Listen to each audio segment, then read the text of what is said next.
बिस्मिल्लाहिर्रहमानिर्रहीम। मैं हूं आपका दोस्त और होस्ट काशिफ ज़हूर। आप देख रहे हैं काशिफ फूड सीक्रेट। सबसे पहले पढ़ लेते हैं दुरूद पाक सल्लल्लाहु अला मोहम्मद सल्लल्लाहु अलैहि वालैहि वसल्लम। घर पर आ गए हैं मेहमान, झटपट से कुछ बनाना है। घर पर मैदा है तो जल्दी से नमक पारे बना लें। आज हम बनाएंगे नमक पारे, बिल्कुल मार्केट की तरह जैसे हलवाई बनाता है वैसे ही खस्ता और क्रंची, बहुत ही टेस्टफुल बनते हैं और बहुत आसानी के साथ बन जाते हैं। एक दो चीज़ों का ख्याल रखना पड़ता है। आप वीडियो को स्किप किए बगैर देखें, इंशाल्लाह आप पहली ही बार में बहुत ही अच्छे मार्केट जैसे खस्ता नमक पारे घर पर बना पाएंगे। आइए रेसिपी की जानिब चलते हैं। मैंने 1 कप मैदा ले लिया है, तकरीबन 300 ग्राम मैदा है, 1 कप से ज़्यादा। इसमें मैं हाफ़ टी स्पून नमक का शामिल करूंगा और इसको मैं एक स्ट्रेनर से स्ट्रेन कर लूँगा। हमने इसको छान लेना है। मैदे को जब भी इस्तेमाल करें इसको ज़रूर छानें। हाफ़ टी स्पून हमने नमक शामिल किया और हाफ़ टी स्पून ही मैं इसमें अजवाइन शामिल करूँगा। अजवाइन और नमक का ही टेस्ट ज़्यादा आता है, यही दो मेन चीज़ें हैं। अब मैं इसमें मोइन डाल लूँगा। मोइन में घी का डाल रहा हूँ, आप ऑयल से भी डाल सकते हैं लेकिन घी से ज़्यादा खस्ते बनते हैं नमक पारे। मोइन जब भी डालने की कोशिश करें घी से डालें। मैंने 300 ग्राम में 3 टेबलस्पून घी के शामिल किए। अब मैं इनको हाथों से अच्छे से मसलते हुए मिक्स कर लूँगा। घी को हमने सारे मैदे में अच्छे से मिक्स करना है और इतना हमने इसको मसलना है कि जब हम मैदे को मुट्ठी में लें तो ये एक शेप ले ले, एक शक्ल अख्तियार कर ले। ये देखें, इस तरह का हमें चाहिए। अब हमारा घी अच्छे से मैदे में शामिल हो गया है। अब हमने इसको पानी डालकर अच्छे से गूंद लेना है।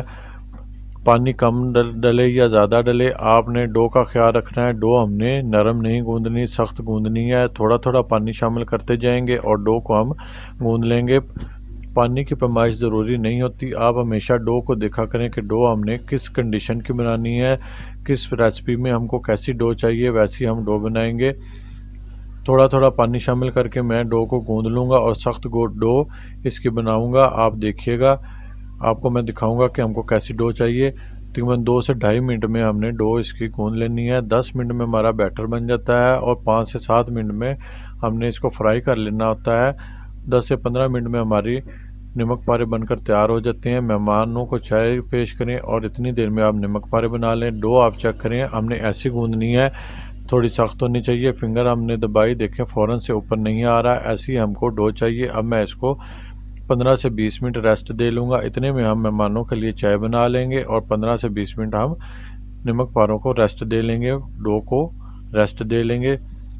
चाय हमने बना ली, 15 से 20 मिनट हो गए, डो को हमने रेस्ट दे लिया। इसको हम सर्विंग एरिया पर निकाल लेंगे। मैं इसका एक बड़ा सा पेड़ा बनाऊंगा और इसको मैं बेल लूँगा। अगर आपके पास सर्विंग एरिया बड़ा नहीं है तो आप इसके छोटे छोटे पेड़े बनाकर इसको 2-3 बार में आप इसकी कटिंग कर सकते हैं। मैं इसको एक ही पेड़ा बनाऊंगा बड़ा सा और इसको अच्छे से मैं बेल लूँगा। मैं इसको बेल लेता हूँ। इतनी देर में आप हमारे चैनल को जल्दी से सब्सक्राइब कर लें और बेल आइकन को ज़रूर दबा लें ताकि इस तरह की तमाम नई आने वाली ऑथेंटिक और इजी रेसिपीज़ आप तक बर वक्त पहुँच सकें। मैं इसको अच्छे से बेल लूँगा। हमने इसको थोड़ा सा मोटा बेलना है, ज़्यादा बारीक नहीं। जितनी हम रोटी बनाते हैं उससे थोड़ा मोटा होना चाहिए, इतनी थिकनेस इसकी हमने रखनी है। और 300 ग्राम में ये ढेर सारे बनकर तैयार हो जाते हैं, ट्रे भर जाता है। इतने हम बन जाते हैं। मेहमानों को चाय के साथ पेश करें, बहुत अच्छे लगते हैं चाय के साथ। फटाफट स्नैक्स हम बना लेते हैं। डो को मैंने बेल लिया अच्छे से। अब मैं इसकी कटिंग कर लूँगा। कटिंग का आपने ख्याल रखना है, जितनी नीट कटिंग होगी उतने ही अच्छे हमारे बनेंगे। शेप भी अच्छी होगी, देखने में भी अच्छे लगेंगे और जायके में भी अच्छे लगेंगे। देखें, मैं इसको एक साइड से ऐसे लंबा लंबा काट लूँगा।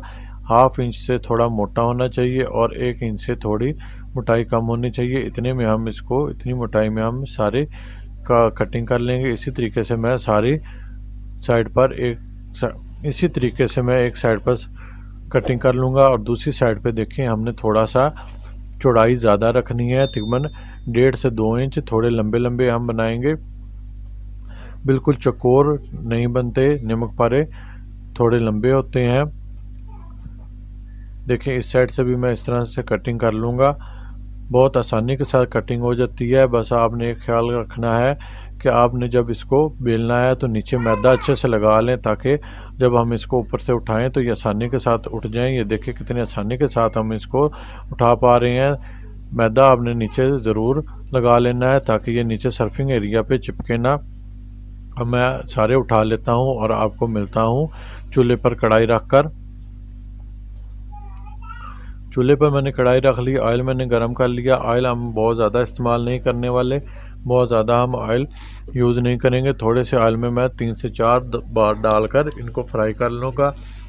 देखें ये आपस में जुड़ते नहीं है, आपने परेशान नहीं होना। ये थोड़े बहुत आपस में जुड़े हों, आपने टेंशन नहीं लेनी। आप इनको ऑयल में डालें, मीडियम ऑयल हमने गरम किया था, मीडियम आंच पर ऑयल में इसको डालें। देखें सारे देखें माशाल्लाह अच्छे से खुल गए हैं, एक भी नहीं चिपका हुआ एक दूसरे के साथ, सारे एक दूसरे से अलग अलग हो गए हैं।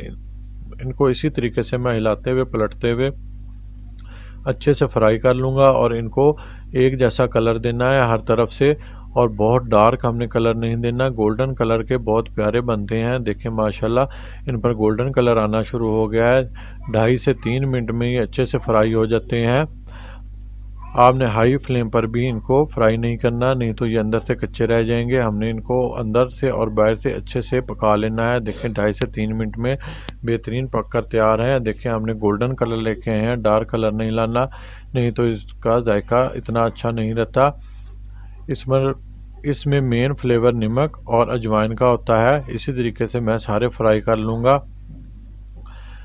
और आपको चेक कराता हूँ। देखें माशाल्लाह कितना बेहतरीन खस्ता बनकर तैयार हुआ है। हाथों में देखें कैसे भुर गया, बहुत टेस्टफुल बना है। आप भी इस रेसिपी को ट्राई करें, इंशाल्लाह आपको बहुत पसंद आएगी। मेरे अल्लाह ताला की नेमतों में से एक नेमत, जितना हम शुक्र अदा करें उतना ही कम है। हेल्दी पकाएं, हेल्दी खाएं, अपना और अपनों का बहुत ख्याल रखें। मुझे भी अपनी दुआओं में याद रखें। काशिफ फूड सीक्रेट से काशिफ को दें इजाज़त। अल्लाह हाफिज़।